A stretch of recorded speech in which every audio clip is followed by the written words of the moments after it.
Team India এই মুহূর্তে জওহরলাল নেহেরু স্টেডিয়ামে তারা প্রবেশ করেছে। ইন্ডিয়া দল যারা বাংলাদেশের সাথে মুখোমুখি হবে বাংলাদেশ সময় রাত ৮টায়। আর অল্প কিছু সময় পরেই মুখোমুখি হবে এই দলটা বাংলাদেশের সাথে। মর্যাদা লড়াই, এখন আর এটা শুধুমাত্র একটা টুর্নামেন্টের মধ্যে সীমাবদ্ধ নেই। দল ইন্ডিয়া, এই ম্যাচটা হয়ে গেছে এখন মর্যাদার লড়াই, অস্তিত্বের লড়াই।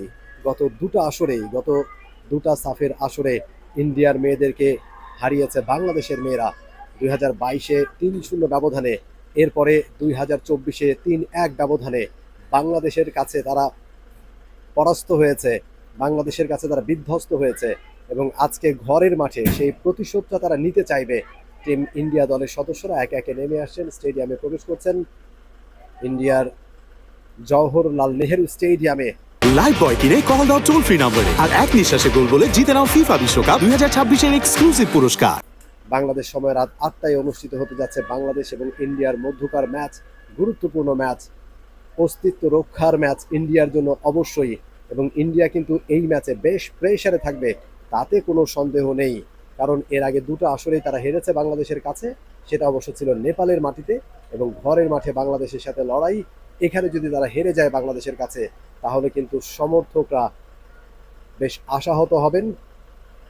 সেটা চিন্তা করেই টিম ইন্ডিয়া এবার জয়ের জন্য মুখিয়ে রয়েছে এবং অনেকটা অস্তিত্ব রক্ষার লড়াই হয়ে দাঁড়িয়েছে। এবং ঠিক ইন্ডিয়া টিমের পরপর বাংলাদেশ টিমও কিন্তু স্টেডিয়ামে চলে এসেছে। গোয়ার পণ্ডিত জওহরলাল নেহেরু স্টেডিয়ামে বাংলাদেশ দল, এই দুই দলই কিন্তু আজকে মুখোমুখি হবে। বাংলাদেশ সময় রাত 8টায় শুরু হবে ম্যাচ। পিটার বাটলারের দল তারা চলে এসেছে স্টেডিয়ামে। প্রথম ম্যাচটা তারা মালদ্বীপসের সাথে জয় দিয়ে শুরু করেছে, 4-2 ব্যবধানে জিতে। দারুণ একটা স্টার্ট বাংলাদেশ দলের। এবং আজকে মর্যাদার লড়াই, যেমনটা বলছিলাম, ইন্ডিয়ার সাথে এই ম্যাচটা টুর্নামেন্টের থেকেও সাফের থেকেও যেন বড় কিছু, অন্য কিছু। এবং সেটা এখন অস্তিত্ব রক্ষার লড়াই, মর্যাদা লড়াই। এই ম্যাচে আসলে শুধুমাত্র আনুষ্ঠানিকতার ম্যাচ, কারণ একটা গ্রুপে 3টা করে দল। প্রথম ম্যাচ জিতেই দুই দলই সেমিফাইনালে কোয়ালিফাই করেছে। ইন্ডিয়া এবং বাংলাদেশ দুই দলই উঠে গেছে সেমিফাইনালে। কিন্তু আজকের এই ম্যাচটা সব ছাপিয়ে মর্যাদার রক্ষার লড়াই। Peter Butler head coach Bangladesh দলের, মিডিয়া ম্যানেজার এবং সাথে দলের অন্যান্য সদস্যরা, টিম স্টাফ সহ দলের সদস্যরা একে একে নেমে আসছেন পণ্ডিত জওহরলাল নেহেরু স্টেডিয়ামে। মনিকা চাকমা, শামসুন নাহার সিনিয়র, ঋতুপর্ণা চাকমা, মারিয়া মান্ডা দলের অধিনায়ক সহ একে একে শামসুন নাহার জুনিয়র প্রত্যেকে নেমে আসছেন। দারুণ একটা ম্যাচ। চাকমা থেকে শুরু করে আফিদা খন্দকার সম্ভবত আজকে স্টার্টিং 11-এ তাকে দেখা যাবে না। মিলি দলের গোলকিপার, উমহেলা মার্মা এবং সাগরিকা একে একে প্রত্যেকে নেমে আসছেন। আজকে বিগ ম্যাচ, মর্যাদার লড়াই ইন্ডিয়ার সাথে। গত দুইটা আসরে বাংলাদেশ ইন্ডিয়াকে হারের স্বাদ দিয়েছে। 2022 সাফে গ্রুপ পর্বে।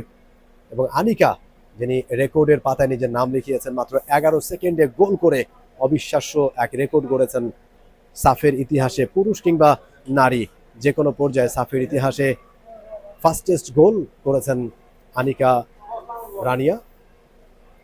এবং এই মুহূর্তে আপনারা দেখলেন দুই দলের খেলোয়াড়রাই কিন্তু মাঠে প্রবেশ করেছে, স্টেডিয়ামে চলে এসেছে। বাংলাদেশ সময় রাত 8টায় ম্যাচ বেশ আগে ভাগেই চলে এসেছে তার স্টেডিয়ামে। জওহরলাল নেহেরু স্টেডিয়ামে অনুষ্ঠিত হতে যাচ্ছে আজকের এই গুরুত্বপূর্ণ ম্যাচ। আগের দুটো আসরেই ইন্ডিয়াকে হারিয়েছে বাংলাদেশ। এবারে ঘরের মাঠে ইন্ডিয়া চাইবে প্রতিশোধ নিতে এবং বাংলাদেশ চাইবে তাদের কনফিডেন্ট লেভেলটা ধরে রাখতে, বাংলাদেশ চাইবে তাদের মোমেন্টাম ধরে রাখতে, বাংলাদেশ চাইবে আরও একবার ইন্ডিয়াকে হারিয়ে নিজেদের শ্রেষ্ঠত্ব প্রমাণ করতে। সাফে বাংলাদেশ সেরা দল, দুটো আসরে ব্যাক টু ব্যাক শিরোপা জিতে দেশে ফিরেছিল বাংলাদেশ দল এবং আরও একটা শিরোপা তারা জিততে চায়, হ্যাট্রিক করতে চায় সাফের ইতিহাসে।